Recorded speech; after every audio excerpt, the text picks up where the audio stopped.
সুপ্রিয় দর্শক আসসালামু আলাইকুম। রিফা রান্নার রেসিপি থেকে সবাইকে স্বাগতম। আজ আমি তৈরি করে দেখাবো সকালে কিংবা বিকেলের জন্য খুবই মুখরোচক একটি নাস্তার রেসিপি, যা তৈরি করে পরিবারের সবাইকে চমকিয়ে দিতে পারেন। এটা বানানো কিন্তু খুবই সহজ আর ঝটপট তৈরি করে নেওয়া যায়। আশা করছি প্রতিদিনের মতো আমার আজকের রেসিপি আপনাদের কাছে খুবই ভালো লাগবে আর সহজও লাগবে। রেসিপি ভালো লাগলে ভিডিওতে একটি লাইক দিয়ে শেয়ার করে দিবেন আর আমার চ্যানেলটি সাবস্ক্রাইব করে আমাকে সাপোর্ট করবেন। তাহলে এবার চলে যাচ্ছি মূল রেসিপিতে। আজকের রেসিপিটি বানানোর জন্য আমি এখানে নিয়েছি 1.5 কাপ পরিমাণের আটা। আপনারা চাইলে আটার পরিবর্তে ময়দাটাও নিতে পারেন। তার সাথে দিয়ে দিচ্ছি স্বাদ মতো লবণ আর দিয়ে দিচ্ছি 1.5 টেবিল চামচের মতো রান্নার তেল। এখন এই শুকনো উপকরণগুলোকে আমি হাত দিয়ে ঘষে ঘষে খুব সুন্দর করে ময়াম করে নিব। এই আটাগুলো যদি ময়াম করা ভালো হয় তাহলে কিন্তু এই পুরিগুলো খুবই মুসমুসে হবে।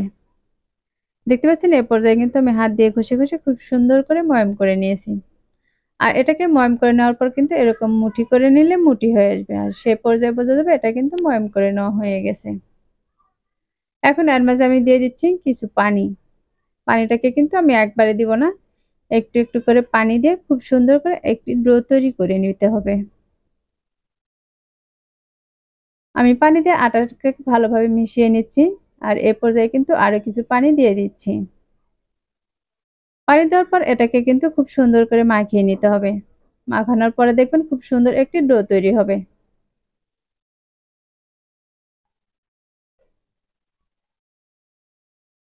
এ পর্যায়ে কিন্তু আমি খুব সুন্দর করে একটু ডো তৈরি করে নিয়েছি। আর এর উপরে দিয়ে দিচ্ছি আরো কিছু পরিমাণে রান্নার তেল। তেলটা দিয়ে আমি ডোয়ের চতুর্পাশে খুব সুন্দর করে লাগিয়ে নিব। এখন এটাকে ঢাকনা দিয়ে ঢেকে রাখবো 10 মিনিটের জন্য। আর এই 10 মিনিটের মাঝে আমি আরেকটি পুর তৈরি করে নিব। তার জন্য চুলায় একটি ফ্রাই প্যান বসিয়ে দিয়েছি আর তার মাঝে দিয়ে দিচ্ছি আমি 1 টেবিল চামচ পরিমাণে রান্নার তেল।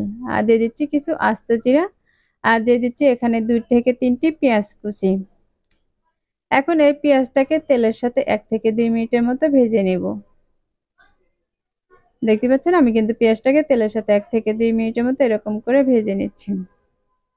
এখন এর মাঝে দিয়ে দিচ্ছি কিছু কাঁচা মরিচ কুচি আর দিয়ে দিচ্ছি এরকম 1 বাটির পরিমাণে গাজর কুচি। এখন এগুলোকে আরো কিছুক্ষণ আমি ভেজে নেব। আপনারা চাইলে কিন্তু এটাকে ঢাকনা দিয়ে ঢেকে খুব ভালোভাবে সিদ্ধ করে ভেজে নিতে পারেন।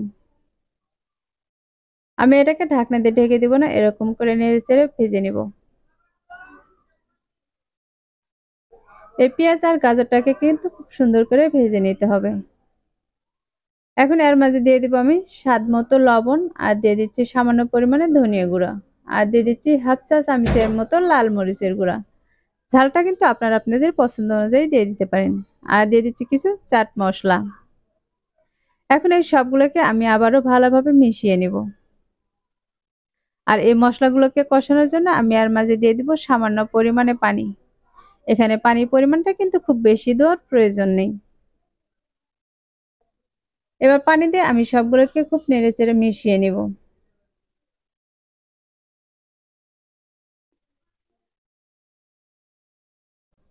আর এই সবজিগুলো কিন্তু 1 থেকে 2 মিনিট এরকম নেড়েচেড়ে ভেজে নেওয়ার পর দেখেন এগুলো কিন্তু পানিটা একদম শুকিয়ে গেছে। এটাকে আমি আরো কিছুক্ষণ এভাবে নেড়েচেড়ে ভেজে নিব।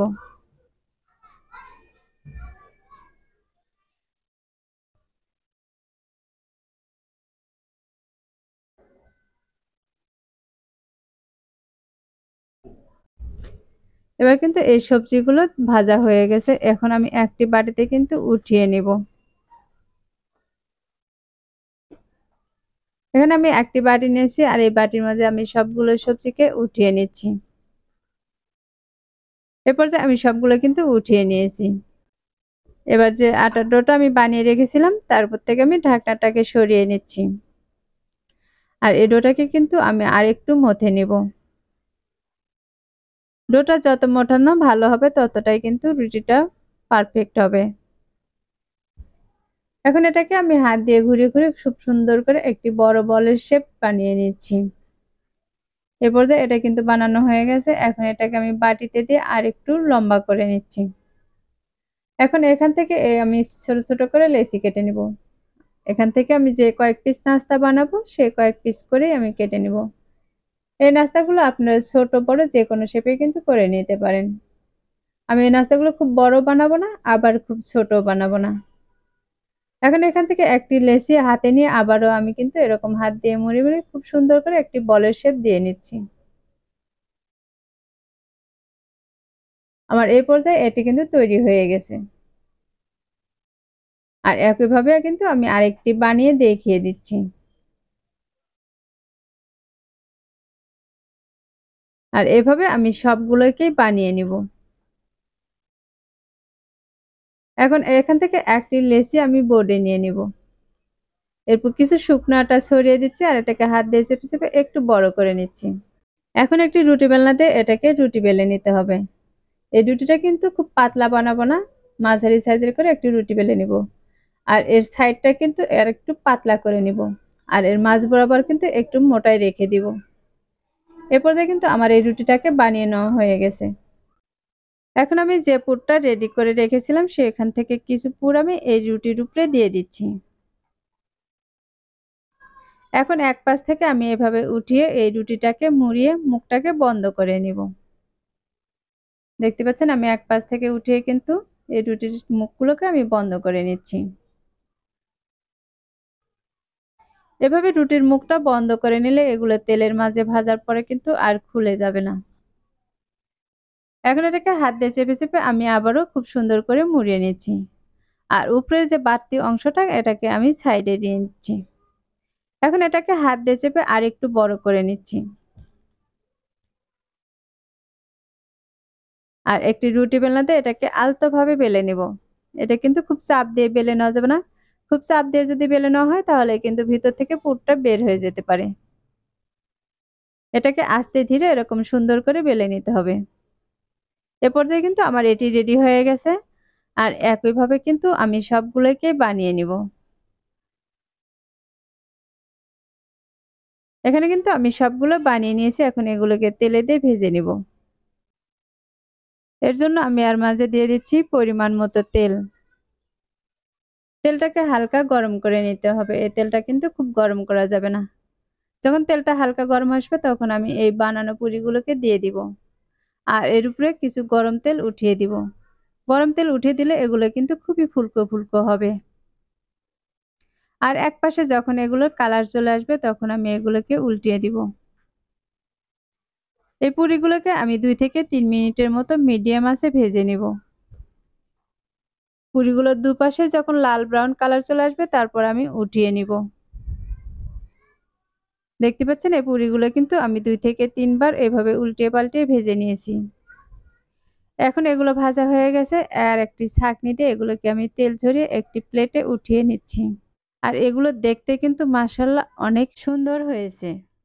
তাহলে দর্শক আমরা কিন্তু ডিম পুরি বা আলু পুরি অনেক খেয়েছি, কিন্তু এই গাজর পুরি একবার খেয়ে দেখেন, এর স্বাদটা কিন্তু একটু অন্যরকম। ডিম আলুর চাইতে যে গাজরের স্বাদটা এতটাই বেশি হয় তা আগে জানতাম না। আশা করছি প্রতিদিনের মতো আমার আজকের রেসিপি আপনাদের কাছে খুবই ভালো লেগেছে আর সহজও লেগেছে। আমার রেসিপিগুলো ভালো লাগলে ভিডিওতে একটি লাইক দিয়ে শেয়ার করার অনুরোধ রইল। রেসিপিটি অবশ্যই বাসায় একবার ট্রাই করবেন আর আমাকে কমেন্টে লিখে জানাবেন আমার আজকের রেসিপি আপনাদের কাছে কেমন লেগেছে।